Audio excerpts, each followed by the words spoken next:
Good evening, everyone, and welcome to a special edition of Street Soldiers Alive and Free Radio on 106 KMEL, the number one station for hip hop and R&B in the Bay Area. I'm your host, Dr. Joseph Marshall, and tonight we are hosting the second Street Soldiers Live Town Hall to address violence in the community and to help improve the relationship between local police and youth. Tonight's theme, Community and Police Relations Part 2, How Do We Make It Better? We'll focus on the changes and improvements made by law enforcement in the recent months. We will also explore what your rights are as citizens in an encounter with a police officer. And finally, we'll talk a little about what you can do, what recourse is available to you if you have a complaint against an officer. A lot of ground to cover. We're going to do our best. In addition to the guest panelists you will hear from, we have with us in the studio a group of young people, say something loudly, from several Bay Area youth organizations who will be listening to all this and will then ask questions they may have to all the panelists, or they're going to put us all on full blast. All right. Segments go fast. We got a lot to cover. And in this first segment, we're going to hear from police chiefs in San Francisco, or police officers, the police representatives, let me say that, in San Francisco, in Oakland. And we wanted to focus particularly on these two jurisdictions because they both have new chiefs, they both are outsiders, and they both have been challenged. San Francisco is, Oakland has been under consent decree for a while and is coming out of it, is my understanding. And San Francisco is under DOJ, a lot of recommendations from the Department of Justice. So, we really want to hear how they're doing, how do they feel about the progress that they're making, and what would they like to do. So our panelists in this first segment are Chief William Scott from San Francisco. He is the new chief of police in the city. And he can tell you a little bit about how long he's been on the job and how things are going. And then we have representing Chief Ann Kirkpatrick, the new chief in Oakland. We have Captain Sekou Millington and Lieutenant Bobby Hookfin. I hope I said that right. Yes, you did. All the education paid off. Okay. Each of them will talk about their vision for their respective cities, the changes, improvements that they have made in recent months, and changes they plan on making. So we'll start with Chief Scott, who I actually know very well because I got to interview him for this new job, and he was, because I am on the police commission in San Francisco, so this whole issue about policing is very close to me. Chief, why don't you just say real quick a little bit about your background, don't spend much time on that, and then talk about, the changes that the city has made, and particularly your vision for the city of San Francisco and how you think things are going. Thank you, I will. Good evening, everybody, first of all. So I'm Chief Bill Scott. I've been here since January 23rd of this year, so 4 months to the day, I think. Prior to that, I was with the Los Angeles Police Department for 27 years, so it was really an honor to be here after being 27 years, or spending 27 years in Los Angeles. A couple of things when I took on the challenge of the police chief here were very clear to me. First and foremost was that the community had really called for the police department here to change for the better. And with that, the police chief, the prior police chief, and the police commission and the mayor had already agreed prior to my arrival to undergo an agreement with the Department of Justice called the Collaborative Reform Initiative. And with that brings 272 very specific recommendations that we collectively believe, that will make our police department one of the best in the nation. I knew that coming into this job. I knew that because I had studied so much about what was going on in the city and the reforms. And it really centers on a number of things, but what it amounts to for me is the vision of this city, number one, is to be a just police department, because no matter how good we are at what we do in terms of keeping the community safe, if the community doesn't see us as just, as doing it the right way, constitutionally, with compassion, with dignity, it doesn't go anywhere. Because as we've seen many times in the past in law enforcement across this country, there's more to it than just making arrests and saying we're going to have a safe city. How you do that is really important, and those 272 recommendations really provide a roadmap for us to get there in the right way. And we're a good department. We've had our issues, we've had our problems, but we're a good department that we believe we can get much better if we do those recommendations. And they're sitting around a couple of issues. I mean, there's I'd say the highlights of it, how we use force and who we use force upon. There's a number of recommendations that center on that bias. And when I say bias, there's a lot of research in the law enforcement world on proportionality and disparate arrest rates for certain members of the community, people of color, men of color. And we need to understand really how the work we do impacts that area. And part of our challenge is collecting the data to do that. So that's a huge part of our challenge. And then putting together the data with the academic research and the people within the organization to really understand how we police and whether we're doing it in a way that's without bias. And that's a huge challenge, because in law enforcement it's an evolving field.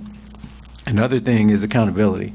As I said, use of force is a big part of the recommendations that we agreed to with the Department of Justice, but a lot of it goes with when we do have to use force, when we do have to do things that are difficult, officer-involved shootings, are we doing the right thing by the community? And if we're not, are we holding our people accountable? And so a big piece of our reform and the vision is to make sure that we are accountable. And with that goes transparency. We have to let the community know what we're doing in a transparent way so people understand they have an opportunity to weigh in, they have an opportunity to be involved in community policing. And with those things, 272 recommendations and then some, we believe we can be a very, very good department, much better than we are now. Not to say we're a bad department, but we believe we can get much better. So let me ask you, how do you think it's going? I mean, what you said, is it 4 months? God, I can't remember. 4 months. You know, you work at this all the time, and look, I happen to know because I'm your boss, okay? So I watch you every week. But how do you feel it's going with the things that you want to see in policing for the city of San Francisco? I think we're making some good progress, but we have some challenges. It is a work in progress, and with that, there's some growing pains. You know, the report came out in October of 2016, and with that, we had to create systems. We had to create a whole way of doing things that would allow us to get to where we want to get to. And so we're still going through that process.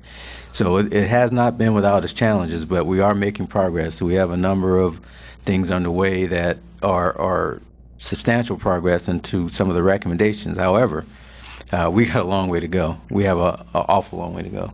Okay, let's turn to Oakland, and similar situation, new chiefs, outsiders, and under consent decree, and you might want to explain what that means to the audience, both the listening audience and our studio audience. Captain Millington and Lieutenant Hookfin, I got to get that. I said it right. I want to say it right. I want to say something else here, right?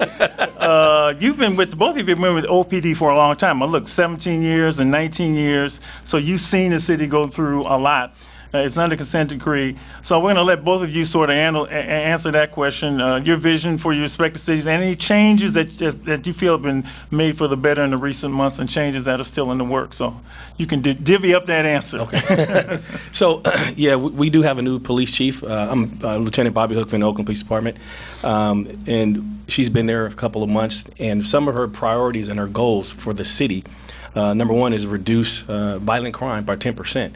And that's a challenge in our city. We have been seeing robberies and shootings and things of that nature, but we have enacted strategies to reduce those, and we are seeing reduction in crime. We want to see reduction in robberies. And what we have right now is a tool that we're using. It's a crime view. It's a dashboard that enables us to see exactly where the robberies are occurring. And so then we can deploy our resources accordingly. And we're using intelligent-led policing, so then we can use a laser point precision in going after the right criminals and not just stopping anybody. The people that we're stopping, we have a lot of information and intelligence that's leading us to those particular individuals that we're stopping. And to tackle the homelessness, I know it's an issue that the police is not on the forefront, but we are helping the human resources in tackling that issue. I mean, it's an issue that I know San Francisco is dealing with, and Oakland as well. Absolutely. And we're assisting, human resources in trying to reduce the homeless population. So those are just a couple of the goals and priorities, and I'll let Captain Millington address the rest. All right, good evening, everyone. So I'm Captain Millington with the Oakland Police Department, and like the good doctor said, I've been with the department almost 18 years now. And just to add to a few of the other priorities that Chief Kirkpatrick has laid out for the department, globally on a macro level, we are looking to reduce crime in general and make a safer community, as well as to build community trust, build relationships with the community members that we serve, and then also strive for organizational excellence. So the first three priorities, I'm going to give you sort of the last four on a micro level on how we are trying to tackle some of these priorities and make the department better. The next priority that Chief Kirkpatrick has sought to improve on is our sideshow and how we deal with sideshow. This has been a long. Everybody know what sideshows are? I'm just gonna show of hands who knows what sideshow is. Yes? Don't we ever get caught up in one, okay? Well, so this has been a long-standing sort of a public nuisance issue, something we've been dealing with for years, and we tackled it. We approached it with a number of resources in the past, a collaborative effort with a lot of other outside agencies, and I think we did a good job, but it's back. It sort of flared back up, and so we're looking to work with local and state government. Right now, we have an initiative led by our public safety director, Ms. Venus Johnson, where we've gone to Sacramento to our legislature to look at finding offenses that will help support our officers' efforts with regards to sideshow. It's a very challenging issue, something that is not easily tackled because oftentimes the individuals driving the cars aren't the owners of the cars, and when they flee from us, it's very hard to enforce any sort of action on them. So we're looking to work with legislation on laws and enforcement tools that we can use. What we've also found is that most of the sideshowers aren't from the city of Oakland. So we have a lot of folks coming from outside of the town, and then I saw her face. She really does not know what a sideshow is. Okay. So can you explain what it is to folks? Okay, so sideshows basically, and normally happens maybe Friday nights, Saturday nights, where young people are on social media. They get together and they collect in a designated area, and then they start to burn tires, speed off, race, and engage in activity that can be harmful to themselves and then to other citizens in the community. Oftentimes, think the Fast and the Furious right in the middle of town, okay? Yeah, just spinning, doing that. Maybe in one intersection, in a one block radius, and this makes it hard for the police to control safety, especially late at night. What tends to happen is the sideshow turns into shots fired, and now we have possibly someone hurt in a crowd that we can't necessarily get to and render aid to. So it becomes very hectic very quickly. And basically that's what sideshow is, and we're looking at strategies and ways to tackle that. The next thing would be human trafficking, sex trafficking and human trafficking on International Boulevard. Yeah. This is also, much like San Francisco has its particular areas, our International Boulevard corridor is a high sex and human trafficking area. One of the strategies we've implemented is looking at the prostitutes as victims, and they truly are victims, manipulated by individuals who would seek to use them as means to gain funds. So we've looked at targeting the Johns, the individuals who will pay to solicit these young women, and then also the men and women who will put them out there. We come out with a variety of resources, social resources, to help the victims, and then again, working with state and local law legislation to help combat this issue. We're looking to also improve our response time. This has been a long-standing issue for the Oakland Police Department. We have thousands and upon thousands of calls that we respond to yearly. And we've, maybe 3-4 years ago, we implemented a call reduction strategy where our calls for service are categorized by the order of priority. If someone is shot or someone is injured, seriously injured, we consider that one priority. We want to get to those scenes as soon as possible. But we have so many calls stacked for service, oftentimes it impedes us getting to those calls. So we looked at ways of taking reports online and also increasing our professional staff, our professional staff, non-sworn law enforcement, to be able to get to some of those calls that we normally don't need an officer with a gun and a badge. So we're working on strategies to deal with that. And then last but not least, kind of like what Dr. Marshall spoke about, the negotiated settlement agreement. This is something that our department has been under for close to 13 years now, and we are at the tail end of it, and we see a light at the end of the tunnel.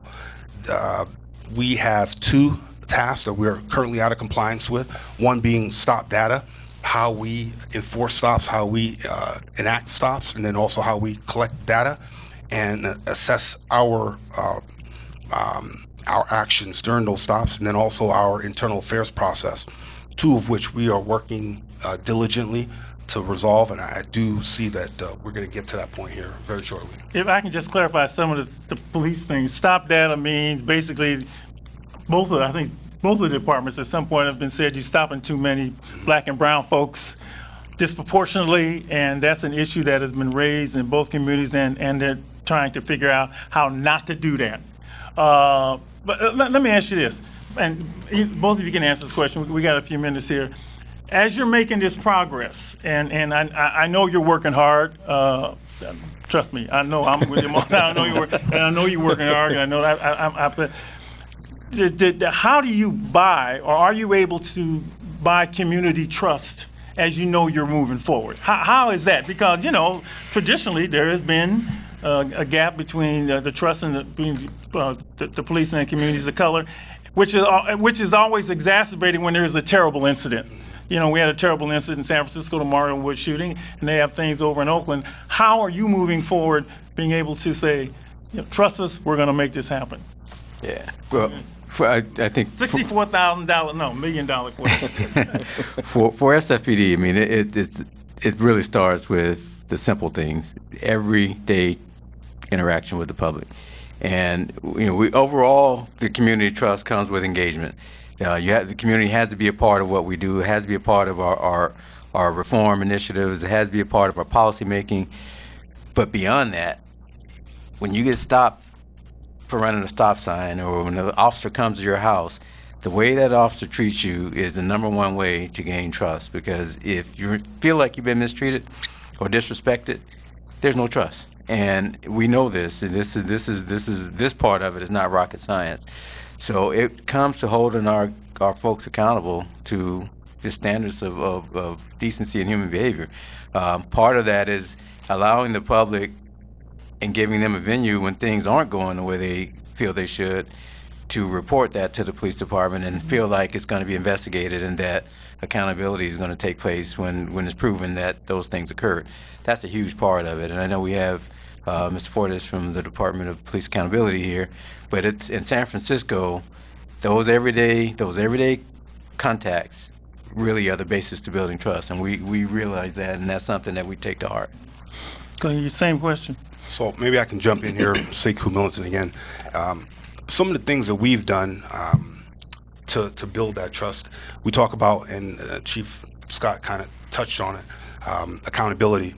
So we've implemented technology. We are now using technology, our PDRDs, our personal recording devices, which is a non-biased eyewitness to an event. This is information that we collect. Are those body cameras? They're body cameras. Okay, So I want to make sure it was the same thing. I heard that there. Body worn because I asked, are body cameras helping? Yes. Okay. Tremendously. Yes. We found that by having these pieces of technology, our uses of force have gone down, our complaints have gone down. It's kept officers more honest, but it's also kept the community more honest when allegations are made. So we've not only done that, but with regards to our stop data, when I started as a police officer, we never had to go into great detail about what stop we're making. As a matter of accountability, now our officers have to, before making that stop, tell on the radio whether they can identify the person being stopped and what reason is it that they're using to make that stop.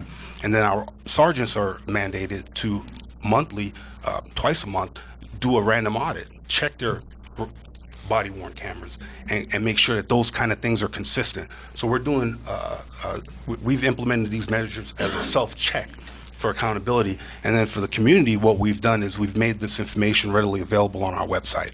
If you go to the Oakland Police Department's website, you'll find more information now than you've ever seen. We post everything more or less that we do, whether it be internal audits, external audits, when we have consultants come and evaluate our process. So those are some of the steps that we're taking to improve our process. And I know, let me ask you, do you have, and Chief, we got about just a few minutes here, training of officers different and how they approach situations? I know with this time, a thing of time and distance is something that's really thrown about. Officers, we're training officers not to charge in, back up, wait. Right. I know in the city they have crisis intervention trained officers. I assume Oakland, yes, you do too. Yes. Which is basically a whole different way of policing, right? Yes. If someone's in crisis, both of you explain that in 2 minutes. And I won't say anything else. So what we have is crisis intervention training, and we have that for our department. And as a matter of fact, we're training other departments in the Bay Area as well. And what that is our community, we do have people that are have some mental incapacities or disabilities, and so when we recognize that, we'll send the officers out, and then they can recognize that. And along with that, we have mental health county non-sworn technicians that respond as well. So we can recognize if someone is in distress or not. And a lot of times we know those folks, right? And so when they see that officer that they've had that interaction with in the past, sometimes that calms them down, and it's a calming effect. And those officers can recognize the disturbance that person is having, and they can get the right resources to that person, and then quickly de-escalate anything before it rises to the level of we have to use using force. Yeah, and San Francisco is the same. We have extensive crisis intervention training. We have a total of 60 hours that each officer has to go through, and we've put at this point about 700 officers through the 40-hour portion, and about a third of the department has gone through the other portion, which is 20 hours of field tactics. And like Oakland, time and distance is a huge piece of that. We want to be able to really come away with better outcomes than we have in the past when dealing with individuals who are in crisis. And our training is very extensive. And how we really want to institutionalize this and get the officers to buy in yearly, we have a ceremony which Dr. Marshall got a chance to participate in a couple of weeks ago, where we actually recognize officers who do a great job when they do what's been asked of them. And we just had our program a couple of weeks ago, and it was a fantastic. Some of the stories that were told just blew me away. And officers that are de-escalating by, this one individual by getting on their knees and praying with him, and really prevented him from doing probably harm to himself that might have taken his life. So it's things like that training has really helped us. So little time, so much to cover. I think folks don't understand that there are 18,000 police departments in the United States, right? And I know that all you guys what happens in Atlanta affects what happens in the Bay Area. Yes. But a little snapshot into policing in San Francisco and Oakland. It looks like it's on the way up, but we'll see. We got to take a break. We will come back. All right.